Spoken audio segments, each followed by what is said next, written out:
तो भाई मैंने 16 साल की उम्र में 125 केजी स्क्वाट्स 3 रेप मार रखे हैं।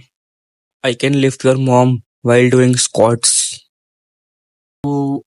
डू प्रोग्रेसिव ओवरलोड, कितना वेट उठाना होता है, हाउ टू इंक्रीज पीआर। आज हम इसके बारे में बात करने वाले हैं इस वीडियो में। तो सबसे पहले टॉपिक आता है हाउ टू ओवरलोड वेट्स। देखो भाई, वेट ओवरलोडिंग करने के लिए ना तुम्हारे को पहले तो एक बेसिक सी चीज सीखनी है, जल्दीबाजी नहीं करनी। अगर आराम से करोगे ना चीज तो वो परफेक्ट होगी, चाहे टाइम लगेगा, लेकिन तुम्हारे टूटोगे नहीं, तुम्हारी मसल नहीं टूटेगी, तुम्हारा हड्डी नहीं टूटेगी, तुम्हारी इंजरी नहीं होगी। अगर आप ये मानो आप जिम जा रहे हो, आपने जाते ही जिम में 2.5 का डंबल नहीं उठाया, डायरेक्ट जाते ही आपने 5 का डंबल उठाया, चलो ठीक है आपने ताकत है माना, और जाते ही आपने 15-20 का डंबल उठा लिया, ये गलत है ना। अगर आप कुछ भी नहीं करते, आप गए, आपने एक हफ्ता अपना नॉर्मल बॉडी वॉडी खोली, बॉडी खुल गई, फिर जाकर एकदम से जिम पाड़ दिया पूरा, 15 डंबल उठाया, 20 का डंबल उठाया, 5 डंबल उठाया, उठ नहीं रहा, उठाने जरूरी है, लेकिन दर्द हो रही है पूरे शोल्डर में, लेकिन फिर भी उठाऊंगा मैं तो, बेंच प्रेस कर रहा हूँ, यहाँ दर्द हो रही है, नहीं मेरे को तो करना है, ये नहीं करना ना भाई। देखो, ओवरलोड कैसे करते हैं, ओवरलोड वेट्स का होता है मेनली हमारा कैसे होता है, देखो हमें उठाना होता है सबसे कम का डंबल, जितना हमने वेट उठाया उसमें 2.5 बढ़ाओ, 5 बढ़ाओ, इतना डंबल उठाओ बस, 5 केजी ज्यादा, उससे ज्यादा नहीं उठाना। 5 के डंबल पे 10 के डंबल पे जाओ, 7.5 का है, सब बेस्ट 7.5 का उठाओ, उसके बाद 10 पे जाओ। अगर आपके 7.5 से 10 रैप आ रहे हैं तो आप 5 पे जाओ, 2 रैप कम करो, 8 रैप आए तो, नहीं तो उसी वेट से करो। जब उससे 15 रैप आ जाए, 12 रैप आ जाए, तब करो, तब वेट बढ़ाओ। मैं 12 का डंबल से करता था पहले, 11 का डंबल से करता था मैं, फिर उसके बाद मैं जिम पहुंचा, जिम में मैं पहले होमवर्क करता था, मैं 11 का डंबल से था, मैं जिम पहुंचा, मैंने 12.5 का डंबल उठाया पहले, फिर मैंने 15 का डंबल उठाया, मैंने ऐसे करके वेट बढ़ाया। मैंने ये नहीं करा कि हाँ जिम पहुंच गया अब तो मेरे को छोड़ नहीं सकता, अब तो यहाँ पे ट्रेनर है वो देखता रहेगा, तो मैं 20 का डंबल उठाता हूँ, नहीं ना। अब मैं 35 नंबर पे आया हूँ, मैं बहुत मुश्किल से आया हूँ, मुझे 1 साल लग गया भाई, 15 से 35 आने में मुझे 1 साल लगा है जिम में। मैंने 1 जुलाई को जिम स्टार्ट किया था, मैं 15 डंबल उठाया था, मैं अब फिर से 1 जुलाई आ गई है और मैंने अब 15 का डंबल, अब मैंने 35 डंबल उठा लिया बेंच प्रेस में। मेरे को 2 साल लग गए 20 किलो बढ़ाने में। आप कम वेट उठाओगे, आपको टाइम लगेगा कम, क्योंकि वो कम वेट है, उसमें आप थोड़ा उठा सकते हो, लेकिन आपके उतना पोटेंशियल नहीं था तब, जो कि जल्दी जल्दी बढ़ता है तो जब जिम स्टार्ट करते हो, उसमें ज्यादा वेट नहीं है। आप जब 35 डंबल पे आ जाओगे ना, आपने ऐसे हो जाओगे कि भाई ये तो बहुत ज्यादा हेवी सा लग रहा है, पर जब मार दोगे एक बारी तो फिर दूसरे रैप में आसान लगेगा, दूसरी बार आसान लगेगा, डर नहीं लगेगा कि इंजरी हो जाएगी, पहली बार में बहुत लगेगा इंजरी की होगी। तो ना देखो भाई, प्रोग्रेस ना ऐसे ही करो, आराम आराम से प्रोग्रेस करना, ये नहीं कि भाई हाँ जाते ही 20 का डंबल उठाया मैंने, हाँ वही वर्कआउट शुरू कर दिया, नहीं यार।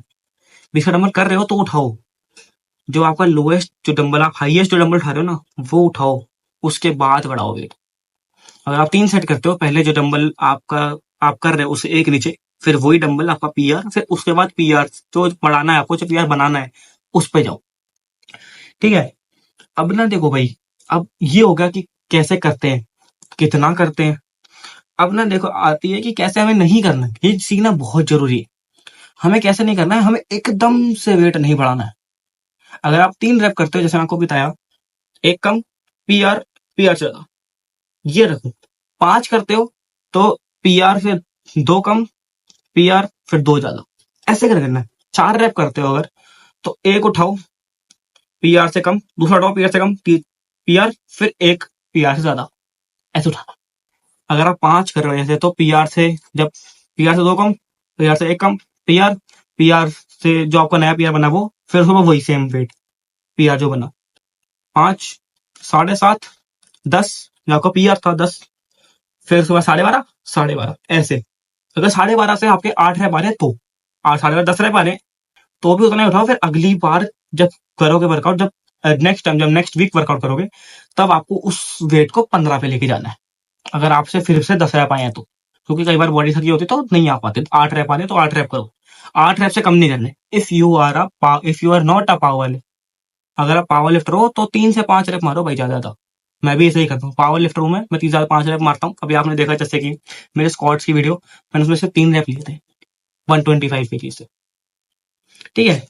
अब देखो भाई, अगर आपको बनना है प्राइमल मैन, मेरे भाई की कम्युनिटी है प्राइमल ऑर्डर के नाम से, लिंक डिस्क्रिप्शन में है, 66% ऑफ मिल रहा है, अभी जाके ज्वाइन कर लो। और पहले एक बंदे को सबसे कम, दूसरे बंदे को उससे ज्यादा, तीसरे बंदे को उससे ज्यादा 5 पहले बंदों को कम दे रहा हूं मैं, 5 के बाद आए हल्का सा बढ़ जाएगा, और अगर 10 के बाद आए तो फिर प्राइस हमारा नॉर्मल प्राइस होता है उतना पहुंच जाएगा। अभी 66% ऑफ पड़ेगा, अगर पहले 10 बंदे हो तो अभी पहुंच जाओ नीचे और ज्वाइन कर लो, अभी भी टाइम है। ठीक है, अब हम आते हैं हाउ टू इंक्रीज पीआर। अब हम पीआर की उस पर आते हैं। इंक्रीज करना है अगर पीआर, तो जैसे मैं आपको भी बताया वही ट्रिक यूज करो, इसी से आपका पीआर अच्छा खासा बढ़ जाएगा। पर अगर आप करते हो double muscle workout, single muscle करते हो तो ऐसे ही करना जैसे मैं बताया आपको। अगर डबल मसल करते हो मेरी तरह, तो डबल मसल में क्या करना है आपको, मंडे अगर आप चेस्ट लेते हो, अगर चेस्ट वर्कआउट करते हो, आपको चेस्ट का जब वो है फ्लैट वेज का पीआर बनाना है, तो आपको क्या करना है, आपको ट्यूज जैसे आपने मंडे को लिया, फिर आप थर्सडे को लोगे, ऑब्वियसली सी बात है, फिर बैक और लेके फिर वापस चेस्ट आ जाएगी।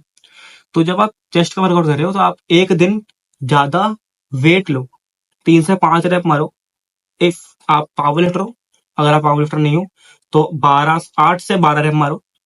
देन उसके बाद एक दिन 8 से 12 रैप ज्यादा वेट से, पीआर से या पीआर सेल के ज्यादा से 8 से 12 रैप। और जब आप थर्सडे को करोगे तब आपको करना है, आपको तब मारना है 20 रैप, 25 रैप, कम वेट। जितना वेट उठा रहे हो उससे 40% कम कर दो और उसको थर्सडे को उठाओ। अगर आप 10 किलो उठा रहे हो मंडे को, आप मंडे को 10 किलो से आप 12 रैप मार रहे हो, 8 रैप मार रहे हो, फिर आपको थर्सडे को वही रैप को 40% कम कर देना है, आपको 6 केजी उठाना है। 6 केजी का डंबल नहीं होता मुझे पता है, पर मैं आपको एग्जाम्पल के लिए बता रहा हूँ। 6 किलो का डंबल उठाओ, ठीक है, 6 किलो के डंबल से मारो फिर 20 रैप, 25 रैप, जितने रैप आए, 20-20 रैप मारने हैं मैं एट मैक्सिमम। ठीक है, उससे ज्यादा फायदा नहीं है वैसे मेरे हिसाब से, इतनी रैप मारो, इतने में थक जाओगे वैसे तो। और वह 40% कम करोगे ठीक रहेगा, अगर उससे थोड़ा बढ़ा सकते हो बढ़ा लो। 10 की जगह आप जैसे 6 उठा लो, 6 की जगह 7 उठा लो, 7.5 उठा लो, फॉर जस्ट एन एग्जाम्पल। और ऐसे करके ना अगर आप करोगे तो अच्छा खासा वेट आपका बढ़ेगा, जल्दी बढ़ेगा, क्योंकि आप एक दिन रैप ज्यादा ले रहे हो, एक दिन वेट ज्यादा ले रहे हो, वेट से वेट उठाने की आदत पड़ेगी, रैप से रैप मारने आदत पड़ेगी, तो आप दोनों को मिक्स करोगे जब एक दिन, तो आप रैप और वेट दोनों मार पाओगे, तो इससे आपका वेट जल्दी बढ़ेगा या जल्दी बढ़ेगा। अब भाई आते हैं हम, क्या क्या चीज आपको आपके पीआर को इंक्रीज करने पे रोकती है। पहली, गलत फॉर्म। दूसरी, गलत डाइट, प्रोटीन टेक पूरा ना होना, कैलोरी को नहीं गिनना, कैलोरी डेफिसिट में नहीं रहना, कैलोरी सरप्लस में नहीं रहना, मतलब वेट लॉस कर रहे हो तो कैलोरी डेफिसिट में नहीं होना, और अगर वेट उतना ही रख रहे हो तो कैलोरी सरप्लस में नहीं रहना, 200 कैलोरी ज्यादा, 200 कैलोरी कम, ऐसे नहीं रहना, बेकार है। एक तो मेन हमारा जिम होता है भाई डाइट के ऊपर, वर्कआउट करने के ऊपर नहीं है मेन जिम, डाइट के ऊपर है मेन जिम। अगर आप जिम में जाके वर्कआउट कर रहे हो, घर आके आप मोमोज खा रहे हो, छोले भटूरे खा रहे हो, मैदा खा रहे हो, गलत से गलत चीजें खा रहे हो, तो वो बेकार है, बहुत बेकार है। बेस्ट है भाई, आप अपना जो वेट है पीआर को बढ़ाना है, ऐसे ही करो, हर चीज पे ध्यान दो, पूरी बॉडी पे ध्यान दो। ये नहीं कि बॉडी बिल्डिंग कर रहे हो धूप में निकल जाओगे, भाई स्किन का ध्यान भी रखना पड़ता है अगर बॉडी बिल्डिंग करनी है तो। स्किन जितनी अच्छी रहेगी हमारी, जितने हमारे एक्ने नहीं होंगे, जैसे मेरे हैं, मेरे को पता है, मैं ध्यान रखना शुरू कर दिया है, जितने आपके एक्ने कम होंगे, दाने कम होंगे, मसल अच्छे से उतनी दिखेगी, उतने कट्स दिखेंगे। अगर आपके कट है वहां पे दाने, तो नहीं दिखेगा ना वो कट, वो चीज अलग से दिखेगी दाना, तो लोग पॉइंट आउट करेंगे, बोलेंगे इसकी बॉडी अच्छी नहीं है। पर अगर आप पावर लिफ्टिंग में हो तो स्किन पर ध्यान तब भी दो, बट तब आपको जिम पे ज्यादा ध्यान देना और डाइट अच्छी खासी लेनी है। ठीक है, अब देखो भाई, मेन तो यही होता है आपको जो इंक्रीज करने से रोकता है आपके पीआर को। दूसरा, छुट्टियां करना, जो बहुत ज्यादा लोग करते हैं भाई, गलत है ये जो चीज बता रहा हूँ। डाइट पे ध्यान ना देना, जिम ना जाना, रोज रोज जिम ना जाना। हफ्ते में 7 दिन होते हैं, हफ्ते में 8 दिन छुट्टी, सॉरी, हफ्ते में 4 दिन छुट्टी लेते हैं, 3 दिन छुट्टी लेते हैं, एक दिन छुट्टी, एक दिन छुट्टी नहीं करनी भाई। संडे को एक दिन आपकी छुट्टी होती है, वो काफी है आपके लिए। मैं यहाँ बैठा हूँ, मैं आपको सिखाने के लिए बैठा हूँ, मैं जितना सिखा सकता हूँ उतना मैं यूट्यूब पे सिखा रहा हूँ। जो मैं प्राइमल मैन बनाना चाहता हूँ आपको, आपको इतना मेंटली फिजिकली स्ट्रांग बनाना चाहता हूँ ना, आप नहीं समझ पाओगे जितना मैं आपसे प्यार करता हूँ, आपको जितना मैं बनाना चाहता हूँ प्राइमल मैन, इतना पावरफुल फिजिकली बनाने के लिए मैं हूँ, मेंटली बनाने के लिए मेरा भाई है। लिंक डिस्क्रिप्शन में है उसके यूट्यूब चैनल का भी और हमारे कोर्स का भी, फटाफट से कोर्स ज्वाइन कर लो, 66% ऑफ मिल रहा है भाई, 66% off. Which is too less भाई, 50% ज्यादा लेस यार। अभी जाओ, लिंक डिस्क्रिप्शन में है, ज्वाइन करो। एज अ पावर लिफ्टर मैं बता रहा हूँ भाई, बहुत बेस्ट है, बहुत बेस्ट। एक बार ज्वाइन कर लोगे ना, छोड़ ही नहीं पाओगे कभी। इतने अच्छे अच्छे कोर्स डाल रखे हैं हमने उसमें, दी बेस्ट जो मैं कहूँगा आज तक जो मैंने देखा है।